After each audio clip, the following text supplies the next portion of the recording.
Hello everyone, అందరికీ నమస్కారం. Welcome back to our channel Nifty గురుకులం.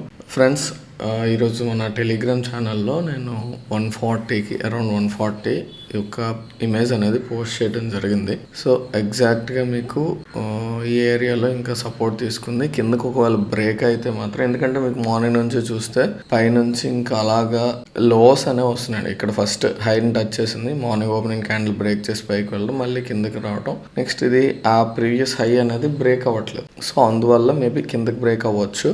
ఒకవేళ కిందకి బ్రేక్ అయినట్లయితే ఇది కొంత ట్రయాంగిల్ టైప్లో కనిపిస్తుంది కదా, అంటే డిసెండింగ్ ట్రయాంగిల్ టైప్లో కనిపిస్తుంది.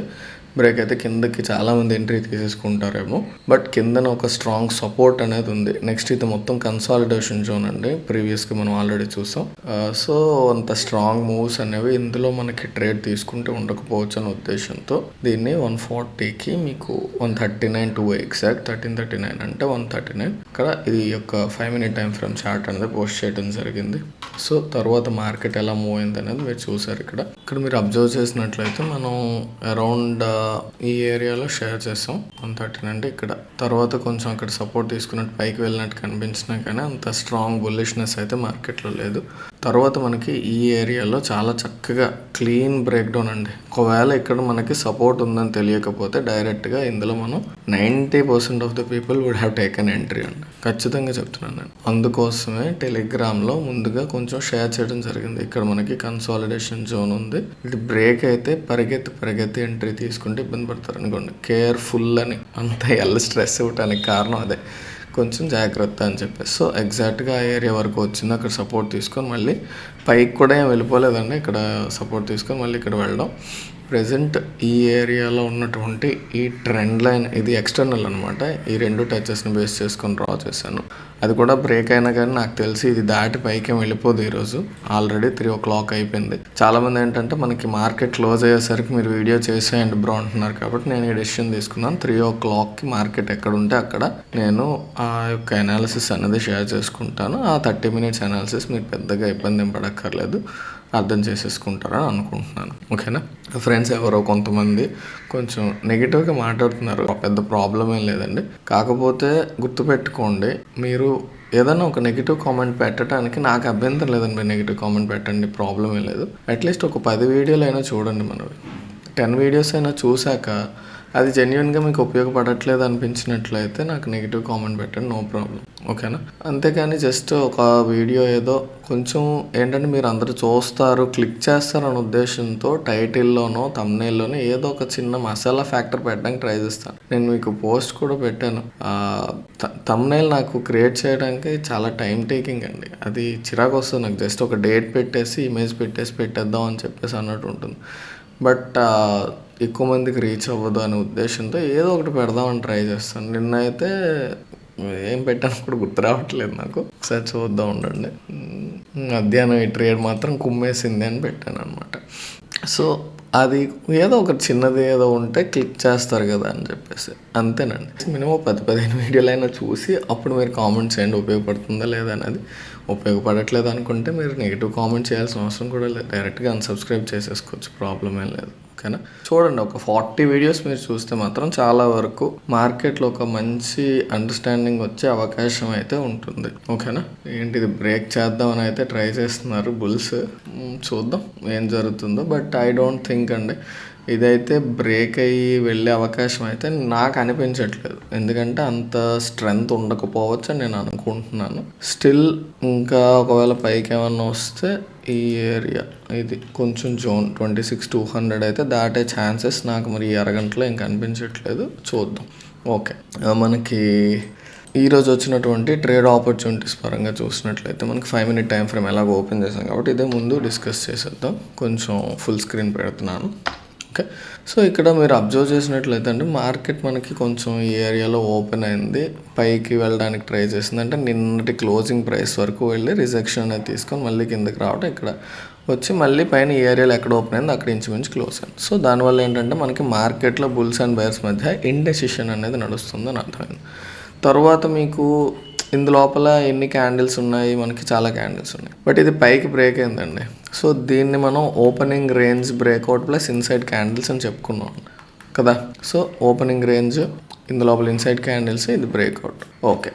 దీని తర్వాత ఇంకోటి ఏం చెప్పాను, ట్రెండ్ కూడా మన డైరెక్షన్లో ఉందా లేదా అనేది చూసుకోవాలండి. Next confluence. సో అలా మనం ఈ క్యాండిల్ ఎంట్రీ తీసుకోవాలా వద్దా అనే క్వశ్చన్ వచ్చేటప్పుడు నేను చెప్పింది మీకు కాన్ఫ్లుయెన్స్, ట్రెండ్ కాన్ఫ్లుయెన్స్ అనేది ఉండాలి. బట్ ఇక్కడ మీరు అబ్జర్వ్ చేస్తే ఎగ్జాక్ట్గా మనకి ఈ ఏరియాలో ఒక కైండ్ ఆఫ్ రెసిస్టెన్స్ అనేది ఉంది. ప్రీవియస్గా మనకి ఇది ఇక్కడ రెసిస్టెన్స్గా యాక్ట్ చేసింది, తర్వాత ఇక్కడ సపోర్ట్గా యాక్ట్ చేసింది. అగైన్ ఇది కొంచెం రీసెంట్ మార్క్ వచ్చింది కాబట్టి దీన్ని మనం ప్రీవియస్ స్వింగ్ హై కింద తీసుకుంటే ఓవరాల్గా మనకి ఇది రెస్పెక్ట్ తీసుకున్నటువంటి ఏరియాస్కి ఇది తీసుకోవచ్చు. ఓకే, సో దీన్ని కూడా కలిపి మనం కొంచెం అడ్జస్ట్ చేసుకోవాలనుకున్నట్లయితే అప్పుడు ఏం చేయొచ్చు అంటే, ఎప్పుడూ కూడా గుర్తుపెట్టుకోండి, రీసెంట్ డేటాను బేస్ చేసుకొని మనం లెవెల్ అనేది ఎప్పుడు అడ్జస్ట్ చేసుకోవాలి. సో అలా అని చెప్పేసి విడిచిపెట్టలేం కాబట్టి దీన్ని కలపాలంటే ఇది ఇలా అవుతుంది అనమాట. ఇది మొత్తం జోన్. ఓకే, సో ఆ జోన్ అనేది ఇమీడియట్గా మనకి ఉంది. మీరు ఇక్కడ ఎగ్జాక్ట్గా ఇది వదిలేసినా కానీ ఇక్కడికి రెసిస్టెన్స్ జోన్ అనేది మనకు క్లియర్గా తెలుస్తుంది కదా. ఫస్ట్ పెట్టుకున్న విధంగా మీరు అబ్జర్వ్ చేసుకున్నా కూడా పైన మనం అది పట్టించుకోలేదు అనుకున్నా అది క్లియర్గా రెసిస్టెన్స్ జోన్, అంతే కదా. నెంబర్ ఆఫ్ టైమ్స్ అది రెసిస్టెన్స్ అనేది మనకి క్లియర్గా సపోర్ట్గా యాక్ట్ చేసింది, రెసిస్టెన్స్గా యాక్ట్ చేసింది కాబట్టి అది కొంచెం ఇంపార్టెంట్ జోన్ అనేది మనకి ప్రీవియస్ ప్రైస్ యాక్షన్ బేస్ చేసుకొని క్లియర్గా తెలిసేది. అది పెద్ద కష్టమేం పడక్కర్లేదు, చాలా స్ట్రాంగ్ జోన్ అనేది క్లియర్ తెలుస్తుంది. ఓకే, సో ఇమీడియట్గా అక్కడ ఉండేటటువంటి రెసిస్టెన్స్ జోన్ ఉంది. అలాంటి ఏరియాలో మనం ఇన్సైడ్ క్యాండిల్స్ బ్రేక్అవుట్ జరిగింది, ఓపెనింగ్ రేంజ్ బ్రేక్అవుట్ జరిగింది అని ఎంట్రీ తీసుకుంటే పరిస్థితి ఏంటి? పోనీ ట్రెండ్ మన డైరెక్షన్లో ఏమన్నా ఉందా? స్ట్రాంగ్ అప్ ట్రెండ్లో ఇప్పుడు మళ్ళీ ఒక కంటిన్యూషన్లా బ్రేక్ అయిందా? లేదు, డౌన్ ట్రెండ్. నిన్న క్లియర్గా డౌన్ సైడ్ మూవ్ చూస్తాం. పోనీ ఇక్కడ పైకి వెళ్ళిందంటే మళ్ళీ క్లోజ్ అవడం కూడా మళ్ళీ కిందకు వస్తూనే క్లోజ్ అయింది. So that to all time high దగ్గర ఉంది. సో ఓవరాల్గా చూసుకున్నట్లయితే ట్రెండ్ మన డైరెక్షన్లో లేదు. పోనీ ఏదన్నా కాన్ఫ్లుయెన్స్ స్ట్రాంగ్ ఉందంటే రెసిస్టెన్స్ దాటి ఏమన్నా క్లోజ్ అయిందా? అవ్వలేదు. సో అలాంటి సిచ్యువేషన్లో మనం opening range breakout plus inside candles అనేది మనం యూజ్ చెయ్యము. అర్థమైందా? గుర్తుపెట్టుకోండి, చాలా చాలా ఇంపార్టెంట్ అండి. ఈ రెండిటితో పాటు ట్రెండ్ కాన్ఫ్లుయెన్స్, నేను చాలాసార్లు మాట్లాడాను. ట్రెండ్ కాన్ఫ్లుయెన్స్, ట్రెండ్ అంటే అదే డైరెక్షన్లో బ్రేక్ అవటం, ఇక్కడ మనకి అది లేదు. కాన్ఫ్లుయెన్స్ అంటే ఏదన్నా ఇంపార్టెంట్ జోన్ కానీ లెవెల్ కానీ బ్రేక్ అయిందా? Opening range inside candles break అయింది, very good. Next third factor అనేది మనకి ఆ ట్రెండ్ కానీ కాన్ఫ్లుయెన్స్ కానీ ఉండాలి. నెక్స్ట్ ఇమీడియట్గా రెసిస్టెన్స్ ఉండేటప్పుడు మనం గోడలోకి పరిగెట్టుకుంటూ వెళ్తే ఏమవుతుందండి? గుద్దుకొని పడిపోతాం, అంతే. అలాంటప్పుడు ఏం చేయొచ్చు అంటే వెయిట్ చేయొచ్చు కొంచెం, ఇది కూడా బ్రేక్ అయ్యాక చూద్దామని. బట్ అక్కడ క్లియర్ కట్గా మనకి రిజెక్షన్ అనేది ఇక్కడ షూటింగ్ స్టార్ అనండి, గ్రేవ్ స్టోన్ డోజీ అనండి, మీ ఇష్టం, దీనికి పేరేం పెట్టినా కానీ అక్కడ చాలా క్లీన్ రిజెక్షన్ అనేది చూపించింది. సో ఎప్పుడైనా అక్కడ చాలా క్లీన్ రిజెక్షన్ అట్ రెసిస్టెన్స్ కాబట్టి అక్కడ కొంచెం మనం ట్రేడ్ ఆపర్చునిటీ కింద చూడొచ్చు. ఎందుకంటే నెంబర్ ఆఫ్ టైమ్స్ ఇది ఒక ఇంపార్టెంట్ జోన్గా యాక్ట్ చేసింది. ఓవరాల్ జోన్గా చూసుకున్నట్లయితే మొత్తం ఇదంతా లెవెల్గా మనం తీసుకోవచ్చు. సో అలాంటప్పుడు ఇది స్టాప్ లాస్గా పెట్టుకొని ఈ క్యాండిల్ తర్వాత కింద ఈ క్యాండిల్ ఎప్పుడైతే క్లోజ్ అయిందో అప్పుడు మనం ఇది ఒక ఆపర్చునిటీగా చూసినట్లయితే కొంత మూవ్ అయితే అప్ టు దిస్ ఏరియా వరకైనా మనం క్యాప్చర్ చేసి ఉండేవాళ్ళం. Okay, clear? ఓకేనా? అది only confluence based entry. So 5 minute time ఫ్రేమ్లో ఎవరైనా ఈ క్యాండిల్ని బేస్ చేసుకొని ఎంట్రీ అనేది ఇందులో కానీ దీన్ని బేస్ చేసుకొని ఇందులో కానీ తీసుకున్నట్లయితే ప్రాబ్లం ఏం లేదు, that is a good entry. ఓకేనా? క్లియర్? సో తర్వాత మీరు అబ్జర్వ్ చేసినట్లయితే అగైన్ ఇక్కడ అండి ఇక కొంత స్ట్రాంగ్ డౌన్ ట్రెండ్ అనలేం కానీ డౌన్ ట్రెండ్ చివరిలో ఈరోజు ఏదైతే లో ఉందో ఆ లో దగ్గర ఒక హ్యామర్ వచ్చింది.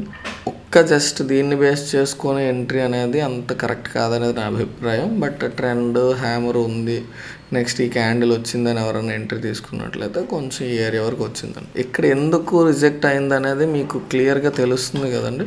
ప్రీవియస్గా ఇక్కడ ఉండేటటువంటి జోన్ మీరు అలా అబ్జర్వ్ చేస్తే ఇక్కడ ఎగ్జాక్ట్గా ఇలా ఉంటుంది అన్నమాట. అర్థమైందా?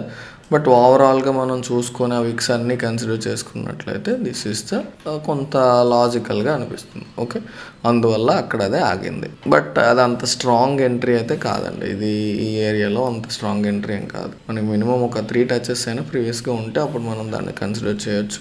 బట్ ఒకవేళ ఎవరైనా ఎంట్రీ తీసుకున్నట్లయితే మరి అంత దరిద్ర కొట్టే ఎంట్రీ అని అనకూడదు దాన్ని. ఎందుకంటే డౌన్ ట్రెండ్ చివరిలో మనకి ఇక్కడ హ్యామర్ వచ్చి కొంచెం ఇది బ్రేక్ అయ్యాక ప్రీవియస్గా ఒక ఈ రోజు వచ్చినటువంటి లో కూడా ఉంది కాబట్టి పర్వాలేదు, గుడ్ ఎంట్రీ. తర్వాత నెక్స్ట్ టైం మళ్ళీ అదే ఏరియాకి వచ్చేటప్పుడు ఇక్కడ చూసినట్లయితే కన్సాలిడేషన్, మళ్ళీ పైకి వెళ్ళటం ఈ జోన్. నెక్స్ట్ అప్పటికే కొంత మనకి ఈ ఏరియా వచ్చింది కాబట్టి ఇలా చూసుకున్నట్లయితే ఈ జోన్ మళ్ళీ ఆ జోన్లోనే కొంత రిజెక్షన్ అగైన్ మళ్ళీ కిందకి రావడం ఇక్కడ ఇంచుమించు ఈ ఏరియాలో మనం టెలిగ్రామ్లో షేర్ చేస్తాం. అర్థమైంది కదా, అదే చూపించాను మీకు. ఎప్పుడైతే మనకి ఇక్కడ క్లియర్గా రిజెక్షన్ అనేది ఈ క్యాండిల్లో కూడా బ్యారిష్నెస్ కనిపించింది, ఇది బ్రేక్ అవ్వగానే ఎంట్రీకి చాలా మంచి ఎంట్రీ అండి. మీకు ఇది నేను చెప్తున్నాను కదా, ఒకసారి మొత్తం క్లియర్ చేసి చూపిస్తాను చూడండి. చాలా చాలా మంచి ఎంట్రీ అండి. ఇలా మనం ఓన్లీ దీన్ని మాత్రమే చూసుకున్నట్లయితే ఇక్కడ మనకి పెర్ఫెక్ట్ ట్రెండ్ లైన్ ఏం కాదు, కానీ ఓవరాల్గా చూసుకున్నట్లయితే ఇక్కడ వరకు మీరు చూస్తే పర్వాలేదండి, అంత యూజ్లెస్ ఏం కాదు. ప్యాటర్న్ పరంగా మీరు చూసినట్లయితే చూడండి చాలా చక్కగానే ఉంది, అంత మరి అంత చెత్త ఏం కాదు. అలా చూసుకున్నట్లయితే 1 2 3 4 4 టచెస్ పైన 1 2 3 4 ఇది కొంచెం మనకి కిందకు ఉన్నాయి కాబట్టి ఇగ్నోర్ చేస్తాం. సో ఇది ఎప్పుడైతే కిందకి బ్రేక్ అయిందో దీంట్లో ఎంట్రీ తీసుకోకపోయినా నెక్స్ట్ క్యాండిల్ అయినా ఎంట్రీ చాలా చక్కగా తీసుకోవచ్చు. చాలా మంచి ఎంట్రీ. ఇది ఫెయిల్ అవ్వటానికి మెయిన్ రీజన్ ఏంటి అంటే మనకి అక్కడ ఉండేటటువంటి ఈ జోన్ అండి. మీకు ఆల్రెడీ చూపించాను కదా, షేర్ చేశాను, ఈ కింద ఉండేటటువంటి ఈ జోన్. సో అందువల్ల అక్కడ అది మూమెంట్ అనేది పెద్దగా రాలేదు. అక్కడ ఆ ఏరియాకు వచ్చి ఇమీడియట్గా పైకి వెళ్ళటం జరిగింది. అందువల్లే కేర్ఫుల్గా ఉండండి అని నేను షేర్ చేశాను. అర్థమైందా? సో కొంచెం అది జాగ్రత్తగా మీరు ప్రైస్ యాక్షన్ స్టడీ చేయాలండి. అది ప్రైస్ యాక్షన్ స్టడీ చేసుకుని మనమేం కొద్దో పెద్ద విచిత్రాలు ఏం చేయట్లేదు. Simple support and resistance, trend lines, candle స్టిక్స్ని కలిపి మనకు వచ్చిన కొద్దో గొప్ప అనాలిసిస్ అనేది మనం చేసుకుంటూ వెళ్తున్నాం. అంతేనా కాదు? ఓకేనా? సో చూసారు ఇక్కడ ఇది స్ట్రగ్లింగ్ 26,200 దాటే ఛాన్సెస్ లేదని నేను అనుకుంటున్నాను. స్టిల్ కొంత స్ట్రగ్లింగ్ ఫేజ్లో ఉంది ఇది. ఐ డోంట్ థింక్ ఇది బ్రేక్ అయ్యే ఛాన్సెస్ అయితే ప్రస్తుతానికి నాకైతే ఇంక అనిపించట్లేదు. క్లియర్ కదండి. సో రేపటి ప్రైస్ యాక్షన్లో మాత్రం కొంచెం కేర్ఫుల్గా ఉండాలి. ఈ జోన్ మాత్రం రేపు నో ట్రేడింగ్ జోన్ అండి. ఏంటంటే ఈ మధ్యలో అంటే 26,200 నుంచి ఇంకా పర్ఫెక్ట్గా 26,110 అలా అనుకోండి. ఈ జోన్ అనేది నో ట్రేడింగ్. మీరు 1 minute టైం ఫ్రేమ్లో కూడా ట్రేడ్ తీసుకోవద్దు అనేది నా యొక్క సజెషన్. ఎందుకంటే ఈ కన్సాలిడేషన్ కిచిడి అయింది. ఒకవేళ ఇది దాటి కిందకి కనుక స్ట్రాంగ్ బ్యారిష్నెస్ ఏమైనా వస్తే ఐ థింక్ ఒక మంచి మూవ్ వచ్చే పాసిబిలిటీ ఉంది. 26,000 అనేది కింద మనకి చాలా స్ట్రాంగ్ సపోర్ట్లో యాక్ట్ చేస్తుంది. కాబట్టి అరౌండ్ దిస్ ఏరియా 26,050 వరకు అయినా సరే మనకి కొంత మూవ్ వచ్చే అవకాశం ఉంది. If it closes strongly. కిందన మాత్రం ఒక స్ట్రాంగ్గా క్లోజ్ అయితే పైకి వస్తే నేను బుల్లిష్ వస్తుంది అనుకుంటాను. బట్ ఎంత స్ట్రెంగ్త్ ఉంటుందనే చెప్పలేనండి. ఎందుకంటే పైన మనకి కన్సాలిడేషన్ ఉంటుందని కూడా చెప్పలేను నేను. ఎందుకంటే ఇదంతా మనకి క్లారిటీ లేదు. ఈ ఏరియా ఒకటి కొంచెం జోన్ టైప్లో అనిపిస్తుంది నాకు. I'm not sure. బట్ కిందకు వస్తే మాత్రం ఐ థింక్ కొంత బ్యారిష్నెస్ అనేది ఒకవేళ వచ్చే అవకాశం ఉంటుంది. ఓకేనా? క్లియర్. రేపు వచ్చేటటువంటి ప్రైస్ యాక్షన్ బేస్ చేసుకొని మనం అబ్జర్వ్ చేయాలి. ఏది ఏమైనా కానీ ఈ మధ్యలో మాత్రం చాలా కేర్ఫుల్గా ఉండండి. ఓకేనా? సో అది ఓకే. ఇది 5 minute టైం ఫ్రేమ్ అండి, అంతకు మించి ఇంకేం లేదు. ఎవరన్నా ఈ ఏరియాలో ఇక్కడ ప్రీవియస్గా ఉన్నటువంటి జోన్ని బేస్ చేసుకొని ఎంట్రీ ఏదన్నా ప్లాన్ చేసుకుని ఉన్నట్లయితే ఇందాక చెప్పాను కదా, that is a good entry. ఈ ఏరియాలో ఈ క్యాండిల్ కానీ ఈ క్యాండిల్లో కానీ. తర్వాత దీని మీద బేస్ చేసుకున్న బ్యాడ్ ఎంట్రీ అయితే కాదు. ఓకే, ఇది ఇక్కడ అయితే ఎంట్రీ మామూలుగా అయితే చాలా మంచి ఎంట్రీ. బట్ ఈ సపోర్ట్ ఇమీడియట్గా ఉండటం వల్ల మనం ఇది ఎంట్రీ అనేది తప్పు అయిపోతుందండి. చాలా స్ట్రాంగ్ కన్సాలిడేషన్ జోన్ కాబట్టి. లేదు బ్రో నేను అగ్రెసివ్గా వెళ్తున్నాను, చాలా అగ్రెసివ్ ఎంట్రీ, ఎందుకంటే ట్రయాంగిల్ చాలా బాగుంది కాబట్టి. అంటే ట్రయాంగిల్ పరంగా కాకపోయినా కానీ ఒక సపోర్ట్ బ్రేక్ డౌన్ కింద చూసుకున్నా కూడా మనకి చాలా చక్కనైనటువంటి ఎంట్రీ ఇది. కాబట్టి నేను తీసుకుంటాను ఎంట్రీ అన్నట్లయితే స్ట్రిక్ట్గా మనం స్టాప్ లాస్ అనేది మెయింటైన్ చేయాలి. ఎప్పుడైతే ఈ గ్రీన్ క్యాండిల్ ట్రెండ్ లైన్కి పైన మళ్ళీ దీనికంటే పైన క్లోజ్ అయిందో అది మన స్టాప్ లాస్ హిట్ కింద భావించి ఎగ్జిట్ అయిపోవాలన్నమాట. అర్థమైందండి? సో అది ఇక్కడ వచ్చినటువంటి ప్రైస్ యాక్షన్ అండి 5 minute టైం ఫ్రేమ్లో. ఓకేనా? సో ఇప్పుడు 1 minute చూద్దాం. 1 minuteలో కొన్ని మంచి ఆపర్చునిటీస్ వచ్చాయండి. మీరు అబ్జర్వ్ చేసినట్లయితే 5 minute పిఎంపి చూపించడం మర్చిపోయాను నేను. ఎంట్రీ అని మాట్లాడాను కదా కొన్ని. ఈ క్యాండిల్ కానీ ఎంట్రీ అన్నాం. ఈ క్యాండిల్ అయితే మనకి గ్రే బార్ వచ్చిందండి, రెడ్ బార్ లేదు. కాబట్టి ఎంట్రీ తీసుకోవాలా వద్దా అనే క్వశ్చన్ వచ్చేటప్పుడు నన్ను అడిగినట్లయితే రెడ్ బార్ లేకపోతే వద్దు అనేది నా యొక్క సజెషన్. ఈవెన్ ఇది లీడింగ్ మోడ్లో పెట్టుకున్నా కూడా ఇక్కడ రెడ్ బార్ లేదు ఈరోజు. కాబట్టి అలాంటి సిచ్యువేషన్లో కొంచెం రిస్కీ. బట్ నేను ఎంట్రీ తీసుకుందాం అనుకుంటున్నాను, నాకు కొంచెం నమ్మకం ఉంది స్ట్రాంగ్గా అనుకునేటప్పుడు మాత్రం చాలా చాలా స్ట్రిక్ట్గా స్టాప్ లాస్ పెట్టుకోవాలి. ఎందుకంటే మనకి బుల్లిష్ మొమెంటం వీక్ అయింది తప్ప బ్యారిష్నెస్ అయితే అక్కడికి రాలేదు. అట్లీస్ట్ కిందకి బార్స్ ఉన్నప్పుడు అది వేరే సంగతి, కానీ ఇక్కడ గ్రే బార్స్ పైనే ఉన్నాయి, అంటే బుల్లిష్గానే ఉన్నాయి, కానీ ఇంకా జస్ట్ వీక్ అని తెలియజేస్తుంది అంతే. అలాంటి సిచ్యువేషన్లో కొంచెం కేర్ఫుల్గా ఉండాలి. ఓకేనా, అది ఒక్కటే చెప్దాం అనుకున్నాను నేను. ఓకే, నెక్స్ట్ ఇప్పుడు మనం 1 మినిట్లోకి వెళ్దాం. 1 మినిట్లోకి వచ్చిన తర్వాత క్లియర్గా డ్రా చేసి పెట్టాను, ఒకసారి చూడండి. సో ఇవన్నీ మనకి టచెస్, ఈ రెండింటిని కలిపి ఒక్కదిగా తీసుకున్నా కూడా 2, 3, సో 3 టచెస్ వచ్చాయి ఇక్కడ. తర్వాత కింద చూసుకున్నట్లయితే 1, 2, 3, సో ఒక రకమైనటువంటి 2 ట్రెండ్ లైన్స్ వ్యాలిడే. పర్ఫెక్ట్ ట్రయాంగిల్ అని అనలేం కానీ పర్వాలేదు, అంత మరి యూజ్లెస్ ఏం కాదు. సో ఇది విక్ ఉంది కాబట్టి ఈ క్యాండిల్ ఎంట్రీ అని తీసుకొని బ్రేక్ అయిన తర్వాత ఈ క్యాండిల్ అనేది ఎంట్రీ ఎవరైనా ప్లాన్ చేసుకున్నట్లయితే 947 అనేది గుడ్ ఎంట్రీ అండి. ఇక్కడ నుంచి చాలా వరకు మంచి మూవ్ వచ్చింది. ఎంతవరకు ఉండాలి, ఎక్కడ ఎగ్జిట్ అవ్వాలి, కన్ఫ్యూజన్స్ ఏమి ఉండక్కర్లేదు. పిఎంపి పెట్టుకున్నట్లయితే గ్రీన్ బార్స్ ఉన్నంతసేపు ఉంటాం. బట్ గుర్తుపెట్టుకోండి, స్టాప్ లాస్ అనేది మనం పెట్టుకున్న తర్వాత 1:1 ఎక్కడ అచీవ్ అయితే అక్కడ మనం 1:1 దగ్గర 50% of the position profit booking చేసి, తర్వాత ఫస్ట్ గ్రే బార్ ఎక్కడ వస్తే ఆ ఏరియాలో మనం 70 to 80% of the profit booking అనేది చేసేయాలి. ఓకేనా, క్లియర్ అర్థమైందని అనుకుంటున్నాను. ఓకే, నెక్స్ట్ మీరు చూసినట్లయితే ఇక్కడ చాలా చాలా ఇంపార్టెంట్ ప్రైస్ యాక్షన్ జరిగిందండి. ఇది ఇన్సైడ్ క్యాండిల్స్ వచ్చాయి. ఎక్కడైనా సరే ఒక ట్రెండ్ లైన్ కానీ, సపోర్ట్ కానీ, రెసిస్టెన్స్ కానీ, అక్కడ మార్కెట్ స్ట్రక్చర్ అంటాం వీటిని, అవి బ్రేక్ అయ్యేటప్పుడు ఇన్సైడ్ క్యాండిల్స్ ఆ బ్రేక్ అయ్యే ఏరియాలో వచ్చాయంటే బ్రేక్ అయ్యాక ఒక స్ట్రాంగ్ మూవ్ వచ్చే ఛాన్స్ ఉందండి. చాలా చాలా ఇంపార్టెంట్ అండి ఇది. చాలా చాలా స్ట్రాంగ్ మూవ్ వచ్చే ఛాన్సెస్ ఉంటాయి. మరి ఇక్కడ స్ట్రాంగ్ మూవ్ రాలేదు కదా బ్రో అంటే, అది అక్కడ వచ్చిందా రాలేదా అనేది మనం ఇక్కడే డిసైడ్ చేయలేము. యాక్చువల్గా రావాలి, బట్ స్లో అయింది. ఎందుకు స్లో అయిందండి, ఇక్కడ ఈ ఏరియా అనేది మనకి కన్సాలిడేషన్ జోన్, అందువల్ల కొంచెం కన్సాలిడేషన్ అయింది. కానీ మనకి ఎగెనెస్ట్గా వెళ్ళిందా, స్టాప్ లాస్ ఏమైనా హిట్ చేసేసి వెళ్ళిపోయిందా, లేదే. అర్థమవుతుందా మీకు? సో మళ్ళీ చూసినట్లయితే ఇంకొక కైండ్ ఆఫ్ ఇన్సైడ్ క్యాండిల్స్ అనేవి మళ్ళీ ఇక్కడ వచ్చాయి. సో ఇది కూడా ఇంకొక ఎంట్రీ ఆపర్చునిటీ అవుతుంది. ఓకేనా, ఎందుకంటే ఆల్రెడీ ఇక్కడ బ్రేక్ అయింది, ట్రెండ్ లైన్ బ్రేక్ అయింది కాబట్టి. ఇక్కడ మీరు చూసుకున్నట్లయితే 1:1 నుంచి మించి ఈ ఏరియాకి వచ్చేసిందండి. అర్థమైందా? ఎప్పుడైనా గుర్తుపెట్టుకోండి, ఇన్సైడ్ క్యాండిల్స్ని బేస్ చేసుకొని స్టాప్ లాస్ మనం ఫిక్స్ చేసుకునేటప్పుడు చిన్న రేంజ్ ఉందనుకోండి, అప్పుడు స్టాప్ లాస్ అనేది ఈ హై పెట్టేసుకోవచ్చు. అలా కాకుండా పెద్ద క్యాండిల్ వచ్చి తర్వాత ఇన్సైడ్ క్యాండిల్స్ చిన్న చిన్న ఉండి బ్రేక్ అయితే ఇక్కడ ఈ బ్రేక్అవుట్ క్యాండిల్ యొక్క హై కానీ కొంచెం పైకి కానీ అలా స్టాప్ లాస్ పెట్టుకుంటూ ఉండండి. చూసుకోండి, అది మీకు ఆ రిస్క్ని బేస్ చేసుకొని మనం స్టాప్ లాస్ డెసిషన్ అనేది తీసుకోవాలి. సో ఓవరాల్గా చూస్తే ఇక్కడ మళ్ళీ అగైన్ ఇంకో ఇన్సైడ్ క్యాండిల్స్, ఇది ఒక ఎంట్రీ. సో ఇక్కడ ఎంట్రీ తీసుకున్నవాడు ఏదో ఒక రకంగా అట్లీస్ట్ బ్రేక్ ఈవెన్ లైన్, పోనీ ప్రీమియం డికే అయిపోయింది ఎంతసేపు ఉందంటే లాస్లో కాకుండా అట్లీస్ట్ కొంత బ్రేక్ ఈవెన్ లైన్ ఎగ్జిట్ అయ్యే అవకాశం ఉంటుంది. అలా కాకుండా ఒకవేళ ఇక్కడ ఈ ఇన్సైడ్ క్యాండిల్స్ మీద ఇక్కడ ఎంట్రీ తీసుకున్నాడు అనుకోండి, ఎప్పుడైతే తిరిగి పైకి వెళ్ళి పైన ఇక్కడ క్లోజ్ అయిందో ఎగ్జిట్ అయిపోవాలనిపిస్తుంది. అర్థమైందా? సో ఇది చిన్నదే కాబట్టి, అంటే హ్యూజ్ ఏం కాదు కాబట్టి ఈ హై అనేది ఎస్ఎల్గా పెట్టుకోవచ్చు. లేదు అలా పెట్టుకోలేదు మీరు అంటే, ఇది ఇక్కడ మనకి గ్రీన్ బార్ కూడా వచ్చేసింది. సో ఇక్కడ ఎంట్రీ తీసుకున్నా, ఇక్కడ ఎంట్రీ తీసుకున్నా ఎంత వెయిట్ చేస్తామండి మనం?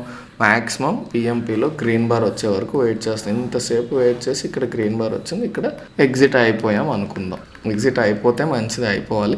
బట్ నేను మీకు ఇంకో విషయం చెప్పాను, ఇన్సైడ్ క్యాండిల్స్ ఉండేటప్పుడు ఎగ్జిట్ అవ్వాల్సిన అవసరం లేదు. అందుకే చెప్తానండి, ప్రతి వీడియో మీరు చూసినట్లయితే ఏదో ఒక కొత్త పాయింట్ చెప్పుకుంటాను, అది మళ్ళీ ఇంకొక దగ్గర వినియోగపడుతుంది. అది ఇవన్నీ ఇన్సైడ్ క్యాండిల్సే కదా, ఇందులో మరి ఇక్కడ ఎగ్జిట్ అవ్వాలా, అదేంటి ఇన్సైడ్ క్యాండిల్స్ ఎలా అవుతాయి, ఆల్రెడీ బయటకు వచ్చింది కదా అన్నట్లయితే మీరు అబ్జర్వ్ చేస్తే రెండు కలిపి చూడండి, బయటకు వచ్చి వెంటనే వెళ్ళిపోయింది. సో దీన్ని ఒక విక్గా మనం కన్సిడర్ చేసుకోవచ్చు. ఇక్కడ కూడా ఒక విక్ ఉంది కదా, అంత మాత్రం ఇన్సైడ్ క్యాండిల్స్ కాకుండా పోతాయా? అర్థమవుతుందా మీకు? నేను చెప్పిన ప్రాసెస్ అనేది రెండింటిని కంబైన్ చేసి చూస్తే మనకి అది విక్కే కదండి. ఒకవేళ ఇక్కడ ఎంట్రీ తీసుకున్నాం అనుకోండి, ఇక్కడ ఎగ్జిట్ అయిపోయినా ప్రాబ్లం లేదు, నేను ఉండాలి ఖచ్చితంగా అని చెప్పట్లేదు. ఒకవేళ కన్సాలిడేషన్లోనే ఉంది, ఇంకా ఈ హై అనేది బ్రేక్ అవ్వలేదు కాబట్టి ఇవన్నీ ఇన్సైడ్ క్యాండిల్స్ కిందే అవుతాయి. ఒకవేళ దీంట్లో ఎంట్రీ తీసుకొని ఇక్కడ గ్రీన్ వచ్చింది, ఎగ్జిట్ అయిపోయినట్లయితే ఇమీడియట్గా ఇంకొక ఎంట్రీ ఇక్కడ వచ్చింది, ఎందుకంటే ఇవన్నీ ఇన్సైడ్ క్యాండిల్సే కాబట్టి. ఒకవేళ పోనీ ఇన్సైడ్ క్యాండిల్స్ కాదు అనుకున్నట్లయితే మైక్రో కన్సాలిడేషన్ అనుకోండి, ఇది లోన్ మళ్ళీ దాటి కింద క్లోజ్ అయింది కాబట్టి ఇక్కడ ఒక ఎంట్రీ వచ్చింది, మూవ్ వచ్చింది డౌన్ సైడ్, చాలా మంచి మూవ్ వచ్చిందండి. ఓకేనా, ఈ రోజుకి చాలా మంచి ట్రేడ్ 1 మినిట్ టైం ఫ్రేమ్లో అవుతుంది. అర్థమైందా? క్లియర్? ఇప్పుడు మనం ఇందాక ఏం చెప్పానంటే మీకు లాజిక్, ట్రెండ్ లైన్ కానీ సపోర్ట్ కానీ రెసిస్టెన్స్ కానీ బ్రేక్ అయ్యేటప్పుడు ఏదైనా ఇన్సైడ్ క్యాండిల్స్ వచ్చి బ్రేక్ అయితే స్ట్రాంగ్ మూవ్ వస్తుందని. స్ట్రాంగ్ మూవ్ వచ్చిందా రాలేదా? వచ్చిందండి, ఇక్కడ వచ్చింది. కాకపోతే టైం పట్టింది. ఈ టైం పట్టడం అనేది అక్కడ ఉండే ఏరియాని బేస్ చేసుకుని, ఇక్కడ ఒక స్వింగ్ హై ఉంది, ఇక్కడ ఈరోజు యొక్క హై ఉంది, అంటే ఫస్ట్ క్యాండిల్ వచ్చిన హై ఉంది, కాబట్టి కొంత టైం తీసుకుంది కన్సాలిడేషన్ అయ్యి. అంత మాత్రాన మనం ట్రేడ్ ఫెయిల్ అయిపోయింది అనుకోవడానికి లేదు, అది గుర్తుపెట్టుకోండి. ఒకవేళ ఇక్కడ స్టాప్ లాస్ హిట్ అయిందని ఈ క్యాండిల్లో మీరు ఎగ్జిట్ అయిపోయినా ప్రాబ్లం లేదు, బట్ ఇక్కడ రీఎంట్రీ అనేది మనం ఇక్కడ తీసుకుని ఉండొచ్చు. సో ఓవరాల్గా చూసుకున్నట్లయితే ఇదొక ఎంట్రీ, ఇదొక ఎంట్రీ, ఇది మిస్ అయినట్లయితే ఇది ఎంట్రీ అవుతుంది. ఒకవేళ ఇందులో ఎంట్రీ తీసుకొని ఇక్కడ స్టాప్ లాస్ అనేది గ్రీన్ బార్ వచ్చేసింది అనుకున్నా, లేదా ఈ ట్రెండ్ లైన్ దాటి పైన క్లోజ్ అయిపోయింది అనుకున్నా కానీ ఇక్కడ ఎగ్జిట్ అయిపోవచ్చు. బట్ ఈ ట్రెండ్ లైన్ దాటి పైన క్లోజ్ అయినంత మాత్రం ఇక్కడ బుల్లిష్ ఎంట్రీ తీసుకుంటే మాత్రం తప్పండి. ఎందుకంటే ఈ ఇన్సైడ్ క్యాండిల్స్ యొక్క రేంజ్ అనేది దాటి బ్రేక్ అయితే అప్పుడు ఎంట్రీ తీసుకోవాలి, బుల్లిష్ ఎంట్రీ. చాలా చాలా ఇంపార్టెంట్ అండి. ఈ వీడియో కొంచెం లెంత్ వస్తుంది, బట్ తప్పదండి, కొంచెం అర్థం చేసుకోండి. చాలా ఇంపార్టెంట్ కాన్సెప్ట్. ఇన్సైడ్ క్యాండిల్స్ అనేది మనకి మార్కెట్లో మిరాకిల్స్ చేస్తుంది. అది మీకు నేను నెంబర్ ఆఫ్ చార్ట్స్ రీసెర్చ్ చేసి చెప్తున్నాను. ఇన్సైడ్ క్యాండిల్స్ మీద చాలా రీసెర్చ్ చేశాను. ఎప్పుడైనా టైం ఉంటే ఓన్లీ ఇన్సైడ్ క్యాండిల్స్ గురించి మాట్లాడే ప్రయత్నం చేస్తాను. కొంచెం గొంతు నొప్పిగా ఉంది కాబట్టి గట్టిగా అరవలేకపోతున్నాను, బట్ కొంచెం అర్థం చేసుకోండి, ఓకేనా. తర్వాత మీరు అబ్జర్వ్ చేసినట్లయితే ఇది మరి ఎంతవరకు ఉంటామంటే 1:1 అనేది మీరు చూడండి. ఇక్కడ చిన్నదే అనిపించింది అనుకోండి, మీకు స్టాప్ లాస్ ఇక్కడ వరకు పెట్టుకున్నా ప్రాబ్లం లేదు. బట్ ముందు దీన్ని కంటే పైన కొంచెం క్లోజ్ అయితే నేను ఎగ్జిట్ అవుతాను. అది ఫస్ట్లా చూడండి. అలా చూసినట్లయితే ఇది ఒకవేళ దీన్ని ఎస్ఎల్లా పెట్టుకున్నట్లయితే సమ్వేర్ హియర్ మనకి 1:1 అనేది వచ్చేస్తుంది. 1:1 వచ్చాక ఫస్ట్ గ్రే బార్ ఎక్కడ వస్తుంది అక్కడ 80% ఆఫ్ ద ప్రాఫిట్ బుకింగ్ చేసేది చాలా చాలా మంచి ఆపర్చునిటీ, ఓకేనా. క్లియర్. నెక్స్ట్ మీరు అబ్జర్వ్ చేసినట్లయితే ఇంకొక ఏరియా ఏంటంటే ఇక్కడ ఇది కొంచెం కైండ్ ఆఫ్ హెడ్ అండ్ షోల్డర్లో వచ్చింది, బట్ అంత పర్ఫెక్ట్ అని చెప్పలేం. ఇక్కడ మళ్ళీ కన్సాలిడేషన్లో ఉండిపోయింది కాబట్టి అది దాటి పైకి వచ్చాక దీంట్లో ఎంట్రీ తీసుకోవచ్చు. కొంతసేపు 1:1 పరంగా ఇక్కడ మనం చూసుకుంటే వచ్చేసింది, కానీ మనకి ఎక్స్పైరీ డే కాబట్టి అంత ప్రీమియం స్ట్రాంగ్ మూవ్ ఏమి ఉండదు. ఒకవేళ నెక్స్ట్ వీక్ ఎక్స్పైరీ యొక్క కాంట్రాక్ట్ మనం సెర్చ్ చేసినా కానీ పెద్ద స్ట్రాంగ్ మూవ్ ఏమి ఉండదు. ఆల్మోస్ట్ బ్రేక్ ఈవెన్ అక్కడ. ఎందుకంటే ఇక్కడ సడన్గా షార్ప్గా బ్యాక్ వచ్చి రావటం వెళ్ళటం మళ్ళీ దీనివల్ల కొంచెం బ్రేక్ ఈవెన్లోనే ఉంటుంది, కానీ పెద్ద హ్యూజ్ మూవ్ ఉండదు, ఓకేనా. అలా అని చెప్పి ఇది ఫెయిల్డ్ ట్రేడింగ్ కాదు, మూవ్ అయితే వచ్చింది, ఓకేనా. నెక్స్ట్ చూసినట్లయితే మళ్ళీ ఈ ఏరియాలో ఒక కైండ్ ఆఫ్ ఎంట్రీ వచ్చింది. ఇందాక మనం 5 మినిట్లో మాట్లాడుకున్నాం కదా, గుర్తుందా లేదా? 5 మినిట్లో ఇక్కడ కిందకి బ్రేక్ అయిందని మాట్లాడుకున్నాం కదా, అదే ఇక్కడ కిందకి ఇది చూపిస్తుంది. సో ఇమీడియట్గా మనకి ఆల్రెడీ సపోర్ట్ ఉందని తెలుసు కాబట్టి ఇక్కడ మనం ఎంట్రీ అయితే తీసుకోం, ఓకే. అర్థమైందా? ఇవి ఈరోజు వచ్చినటువంటి ప్రైస్ యాక్షన్ ఆపర్చునిటీస్. చెప్తున్నాం కదా ఇందాక 5 మినిట్లో మనం చూసిందేనండి, ఇది కొత్తగా ఏం లేదు. పర్ఫెక్ట్గా మనకు చూడటానికి కనిపించినా కూడా మనం దీన్ని బేస్ చేసుకొని ఎంట్రీ తీసుకోము, ఓకే. క్లియర్. ఎందుకంటే మనం చాలా క్లియర్గా ఇక్కడ సపోర్ట్ జోన్ అనేది ఉంది. అదేంటి సపోర్ట్ ఉంటే కొన్నిసార్లు మనం ఎంట్రీ తీసుకుంటాం కదా, తీసుకుంటామండి. కానీ ఇది చూడండి ఎంత స్ట్రాంగ్ సపోర్ట్ అనేది. ఇక్కడ నుంచి మొత్తం ఇదంతా కన్సాలిడేషన్ చూడండి. ఇక్కడ విక్స్ చూడండి ఎలా ఉన్నాయని. సో మరీ అంత స్ట్రెంగ్త్ ఉండేటప్పుడు నేను ఏమంటారు పొట్టేలు పర్వతంతో తలపడడం ఎందుకు అవసరమా? మనకి అవసరం లేదు కదా. క్లియర్, ఓకేనా. అది ఈరోజు యొక్క ప్రైస్ యాక్షన్. చూసారా స్టిల్ ఇక్కడే స్ట్రగుల్ అవుతుంది. అదేనండి, సింపుల్గా మనం కొంచెం జాగ్రత్తగా అనాలిసిస్ మనం అబ్జర్వ్ చేసుకున్నట్లయితే కొంతవరకు ప్రతిసారి మనం రైట్ అవ్వకపోవచ్చు అండి. మార్కెట్లో ప్రతిసారి మనం కరెక్ట్ అయితే గోల్డ్ మెడల్ ఏమి ఇవ్వరండి. మార్కెట్లో ఏంటంటే మనం 10 టైమ్స్ మన అనాలిసిస్లో ఒక 7 టైమ్స్ కరెక్ట్ అయినా సరే మనకి ప్రాఫిటబుల్గా వెళ్ళే అవకాశం అయితే ఉంటుంది. అర్థమైందని అనుకుంటున్నానండి అందరికీ. సో దయచేసి కొంచెం నెగిటివిటీ స్ప్రెడ్ చేయటం మానేసి మీకు నచ్చితే చూడండి. నాకు తెలిసినంత వరకు ఖచ్చితంగా ప్రైస్ యాక్షన్ పరంగా simple trend lines, support and resistance zones along with analysis of candle sticks. మీకు ఎంట్రీ పరంగా నేను ఓన్లీ ప్యూర్ ప్రైస్ యాక్షన్ అండి, ఇంకా పిఎంపి ఇది ఏం మీకు ఎంట్రీ కోసం యూజ్ చేయను. మీరు ఎగ్జిట్ కోసం కూడా డైరెక్ట్గా మీరు ఎలా ప్లాన్ చేసుకోవచ్చు అని నేను నెంబర్ ఆఫ్ టైమ్స్ చెప్పాను. ఎక్స్పోనెన్షియల్ మూవింగ్ యావరేజ్ యూజ్ చేసుకోవచ్చు, హైకెనేష్ యూజ్ చేసుకోవచ్చు, మీ ఇష్టం అండి. కానీ సింప్లిఫికేషన్ కోసం నేను మొమెంటం స్ట్రెంగ్త్ కూడా నాకు ఒక్కొక్క క్యాండిల్లో మొమెంటం స్ట్రెంగ్త్ ఎలా ఉంది దానికోసం పిఎంపి అనేది డెవలప్ చేసుకున్నాను అంతే. ఇది ఎవరికైనా అవసరం ఉంది ఉపయోగపడుతుంది అనుకుంటే తీసుకోండి, లేదంటే లేదు. వీడియోస్ మాత్రం మీకు చాలా చాలా ఉపయోగపడతాయి. ఎవ్రీడే మాత్రం చూడటానికి ప్రయత్నించండి. లేదు ఉపయోగపడట్లేదు, నాకు అద్భుతంగా ట్రేడింగ్ ట్రేడింగ్ వచ్చు, నీ వీడియోస్ నాకు పనికి రావట్లేదు అంటే చూడకండి, నో ప్రాబ్లం. ఓకేనా? సో ఎవరికైనా పిఎంపి యాక్సెస్ కావాలి అనుకున్నట్లయితే స్క్రీన్ మీద చూపించినటువంటి ప్రొసీజర్ అనేది ఫాలో అవ్వండి. ఓకేనా? So that's all for today. Next వీడియోలో మళ్ళీ కలుసుకుందాం. అంతవరకు టేక్ కేర్, బాయ్ బాయ్, జై హింద్.